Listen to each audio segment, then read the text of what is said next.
प्रशांत किशोर को अब दूसरी जगह पुलिस लेकर जा रही है। पटना में एम्स से नौबतपुर की तरफ लेकर जा रही है पुलिस। ये तस्वीर आपको हम दिखा रहे हैं। एम्स के बाहर प्रोटेस्ट के बाद प्रशासन ने फैसला लिया क्योंकि जमकर हंगामा हो रहा था। वो तस्वीर भी हमने आपको दिखाई। देर रात प्रशांत किशोर को हिरासत में लिया गया था गांधी मैदान से, जहां पर वो आमरण अनशन पर बैठे हुए थे और उसके बाद पुलिस प्रशांत किशोर को पटना एम्स लेकर गई। लेकिन अब खबर आ रही है कि नौबतपुर लेकर जा रही है।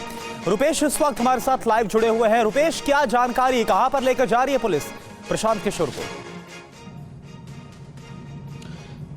देखिए, एम्स से लेकर के एम्बुलेंस में प्रशासन नौबतपुर की तरफ यानी कि पटना ग्रामीण का जो इलाका है उसमें नौबतपुर और नौबतपुर से भी आगे पुलिस बढ़ चुकी है।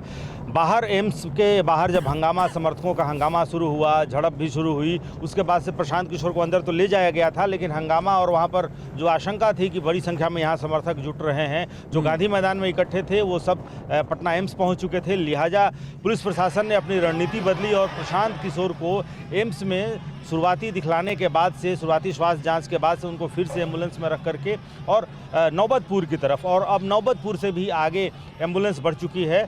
हालांकि ये किसी को पता नहीं है कि पुलिस की क्या रणनीति है। पुलिस क्या किसी अस्पताल में उनको भर्ती कराना चाहती है या फिर उसको समर्थकों से अलग हटाना चाहती है। किसी को पता ना चले कि प्रशांत किशोर कहाँ हैं, वहाँ फिर से समर्थक इकट्ठे ना हों। लिहाजा एम्स, चूँकि एम्स खुद ही पटना के बाहरी इलाके में है और एम्स से भी लेकर के नौबतपुर की तरफ और नौबतपुर से भी अब आगे एम्बुलेंस जा रही है। हालांकि उस एम्बुलेंस के पीछे पीछे TV9 भारतवर्ष की टीम भी मौजूद है, लेकिन फॉग, कुहासा बहुत ज़्यादा है। लिहाजा अभी सामने कुछ दिख नहीं पा रहा है कि एम्बुलेंस और आगे किधर हम दिखला नहीं सकते हैं।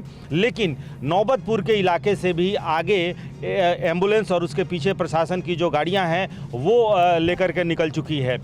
प्रशासन ने थोड़ी देरी जरूर की थी क्योंकि प्रशासन जिलाधिकारी से जो हमने बातचीत की थी, जिलाधिकारी ने कहा कि हमारी प्राथमिकता है कि हम अपनी परीक्षा करा लेना चाहते हैं। परीक्षा यानी कि जो बापू परीक्षा केंद्र की जो परीक्षा रद्द हुई थी, वो परीक्षा जो 4 जनवरी को आयोजित हुई, उस परीक्षा को कराने के बाद ही प्रशासन ने अपनी रणनीति बनाई कि प्रशांत किशोर को, जिनके ऊपर FIR दर्ज किया गया है और जो उसको FIR दर्ज करने के बाद प्रशांत किशोर को नोटिस भेजा गया है। लिहाजा गांधी मैदान में होने वाले आंदोलन को अवैध गैरकानूनी घोषित करने के बाद जिलाधिकारी ने कहा था कि परीक्षा समाप्त होने के बाद हम कार्रवाई करेंगे। लेकिन 4 जनवरी की रात नहीं, बल्कि 5 जनवरी की रात या 5 और 6 जनवरी की दरमियानी रात अल सुबह लगभग 4 बजे के आसपास पुलिस की टीम पहुंची गांधी मैदान। पहले प्रशांत किशोर के समर्थकों को उनके से अलग हटाया गया, फिर प्रशांत किशोर को अकेले करके उन्हें एम्बुलेंस में रखकर पटना एम्स लाया गया। लेकिन पटना एम्स के बाहर भी समर्थकों का हंगामा जब शुरू हुआ, फिर एम्बुलेंस में रख करके प्रशासन उनको लेकर के वहाँ से भी निकल गई है।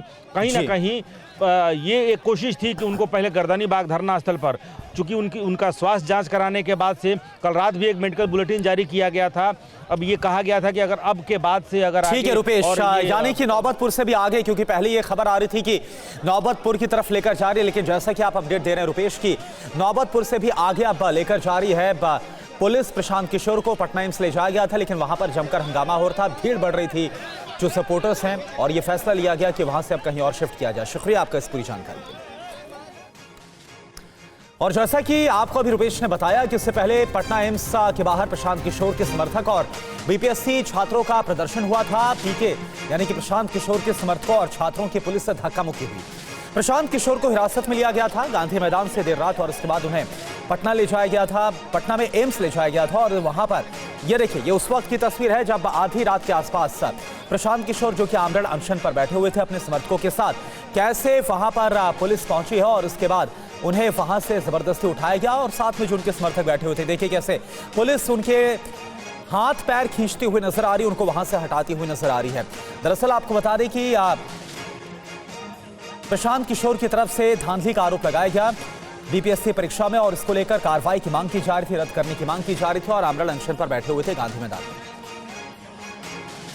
3:30 बजे भोर में सोए हुए लोगों पे लाठी चलाना, लात चलाना, अब प्रशांत को मंच पर पुलिस के द्वारा फेस पे मारा गया, मतलब जानलेवा हमला करने की कोशिश है। वो पुलिस को सामने लाए जो वर्दी के भेष में क्रिमिनल का काम किया है। कोई प्रशांत कोई अपराधी काम कर रहे थे, बिहार के जनता के लिए इंसाफ मांग रहे थे, BPSC छात्र के लिए जस्टिस मांग रहे थे, उनको क्या जरूरत इस चीज है? और जबरन इनको कैद करके लेके जा रहा है, ऐसे लेके जाया जा रहा है कोई अपराधी है, और मैं कोई ये भी बताना आतंकवादी चाहूंगा है। आपको कि प्रशांत किशोर पर हाथ चलाना बिल्कुल प्रशांत किशोर पर प्रशासन के द्वारा हाथ चलाना बिल्कुल निंदनीय है। ठीक है, इन्होंने किसी तरह गैर कानूनी काम नहीं किया, एक जगह पे उन्होंने सत्याग्रह का काम किया। इनके जुड़ाव से सरकार डर गई है, बिल्कुल पूरी तरह से मानसिक स्थिति नीतीश कुमार अपना खो चुके हैं। उन्होंने प्रशासन के द्वारा हाथ चलाया, बिल्कुल गलत बात है।